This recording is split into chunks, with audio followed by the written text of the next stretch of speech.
They met in 1965. He never knew she loved him, and now, 58 years later, he's holding the letter.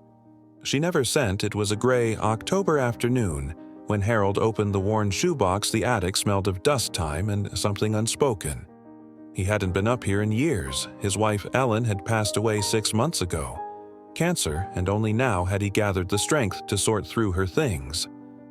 Inside, the box were old photographs, dried flowers, a small music box that no longer played, but tucked beneath a yellowed lace handkerchief was an envelope.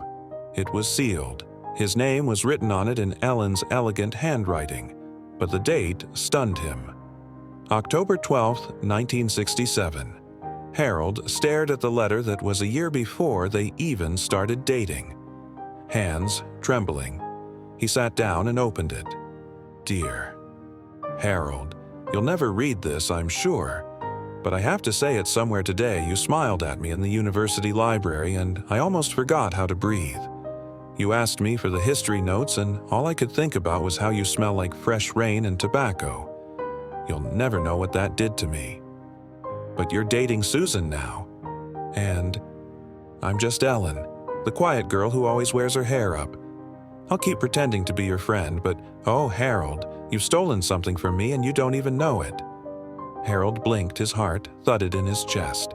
He remembered that day he did ask her for notes. He remembered the shy smile, the way she avoided his eyes, but he had no idea. Susan, his college sweetheart, the girl he thought he'd marry until she left him. Unexpectedly for a man in California after Susan left, Ellen had been their quiet kind, always nearby. They grew closer, slowly, gently. He thought love had grown from companionship, trust, shared moments. He never imagined Ellen had loved him. Long before he knew how to see her. There were 5 more letters in the box, all addressed to him. None ever sent March 3rd, 1968. You cried today. I've never seen you cry before. I wanted to hold you. Tell you that Susan didn't deserve your tears, but I just sat beside you in silence and handed you a cup of coffee. You thanked me and I whispered always. When you weren't listening, each letter was a window into her soul, into their past. Seen through her eyes, she had always loved him. First, the realization crushed him, not because it was painful, but because he never knew he had loved her deeply, but not in the way she had loved him. She had loved him silently, completely, patiently, and she never told him in the last letter, dated June 15th, 1972, weeks before their wedding. She wrote, "You asked me to marry you today. I said yes. Of course, you looked so happy.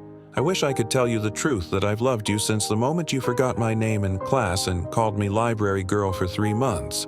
But I won't, because now you love me too, and maybe that's enough. I just needed you to know somewhere someday that I chose you long before you chose me." Harold sat in that attic for hours.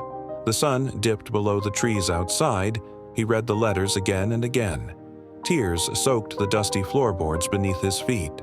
All these years, he thought he had given Ellen the gift of companionship, but she had given him a love so profound, so silent it had lived in secret for decades.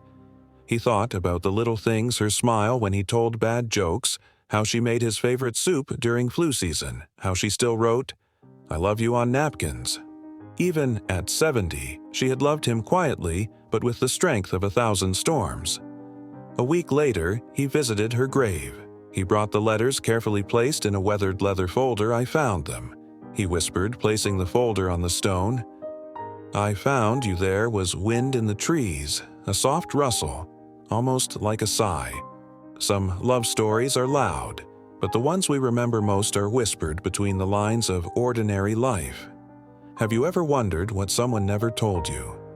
If this story touched your heart, don't forget to like, share, and subscribe, because love, real love, is worth remembering.